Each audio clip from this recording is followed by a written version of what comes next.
Breaking. Iran just weaponized drones, and nobody is talking about what it does to your portfolio. So before we dive in, like and subscribe right now. YouTube uses these signals, I think, to push this content to more people who need to hear it. So every click or button press matters. So let's go. Iran just struck a container ship in the Strait of Hormuz using one-way attack drones. It's called the Ever Lovely. It's a cargo vessel navigating the Omani side of the strait. It took a hit, and President Trump called it a foolish violation, of the fragile ceasefire. The U.S. responded with 6 Air Force jets, F-35s and F-16s, striking 4 Iran in-sights in a 90-minute operation that happened overnight on Friday. Then Iran fired drones at Bahrain on Saturday.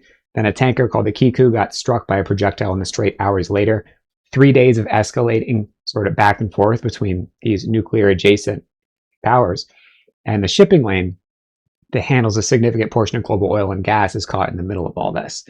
So this is an abstract. This is hurting stocks. And when the Strait of Hormuz gets unstable, energy prices get volatile, shipping insurance rates spike, and global supply chains reevaluate. They changed, including China's.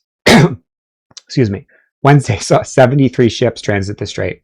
By Saturday, it was in the low double digits.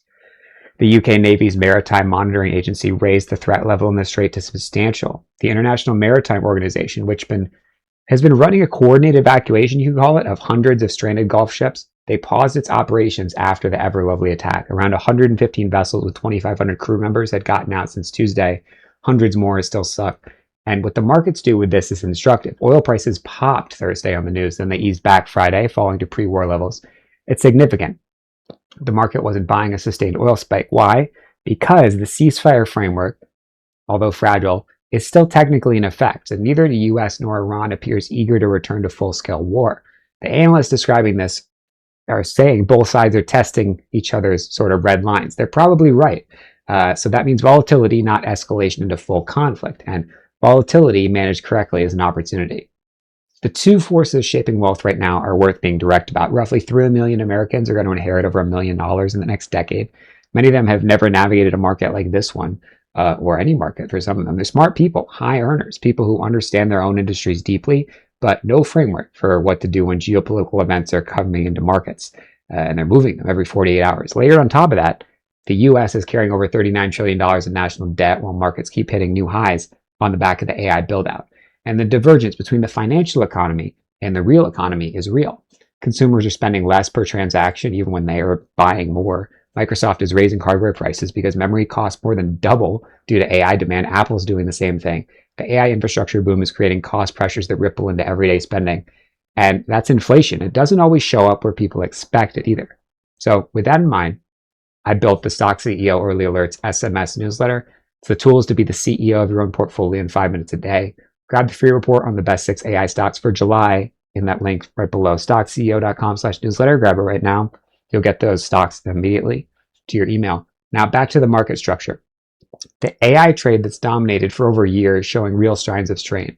South Korea's Kospi, it dropped close to 9% in a single session on news that SK Hynix was pulling back on high bandwidth memory expansion. A lot of people don't know SK Hynix, but they're basically the NVIDIA of the world, or you could say the East. They're worth like $900 billion or something. So, but this isn't a Korean stock story alone. SK Hynix supplies memory to NVIDIA, literally. And when South Korea's two largest companies, Samsung and SK Hynix, which together make up roughly half the Kospi, they start underperforming, it sends a signal about where AI chip demand may be headed. Micron reported earnings that blew away estimates and still saw a massive institutional sell order hit in the first 30 minutes after the print. So they're great numbers, but the reaction wasn't great at all. And that's the market telling you the good news was priced in. Companies are beginning to route AI workloads to cheaper models. Around 60% of companies have already implemented token usage guardrails, according to recent surveys. Some teams exceeded monthly AI budgets by 200% and got cut off. The era of unlimited AI spend isn't over. But the era of spending without any discipline is. And premium AI model revenue growth, it's under pressure, and that pressure creates rotation. And you've probably tried different AI models, Claude, ChatGPT. Anthropic and OpenAI could be the biggest IPOs of 2026, even bigger than SpaceX. Some are saying money doesn't leave the market. It moves out of the market, through the market. out of the parts of the market we know about, SPY, out of extended valuations into neglected ones, into oil during times of volatility. But go ahead and grab that free report at stockceo.com/newsletter. I don't have any gold stocks on there, just so you know. It's the best 6 AI stocks for July. No cost, just your email. But if you want these early alerts before the next rotation, click apply now. Sometimes I do talk about gold. Learn more once you have that report. Metals do matter. Now, what this rotation looks like, click that link in the description, by the way. What it looks like in practice is money moving from the most extended AI trades, chip stocks, memory, leveraged semiconductor ETFs, into sectors that have been ignored while ignorant people piled into the AI trade. And I was one of them for part of it. Enterprise technology infrastructure is one of those areas, not the chips, the hardware that stores, moves, and manages the data at scale. Cloud expansion drives the storage demand. AI generates more data than almost any prior technology adoption cycle. And that data has to live somewhere. It has to be retrieved, backed up, replicated. Hard disk drive demand is not a legacy story in this environment. It's an instructive story. Seagate, STX is the ticker here. It's the data storage company that benefits directly from the AI build out, not through chips, but through the sheer volume of data that needs to be stored. Enterprise storage spending continues to lag compute spending by a full cycle. Hyperscalers buy GPUs, then they realize they need the storage infrastructure to match that, and that lag creates a window. When you can identify the second order beneficiary of a major tech trend before the market rotates into it, that's real edge.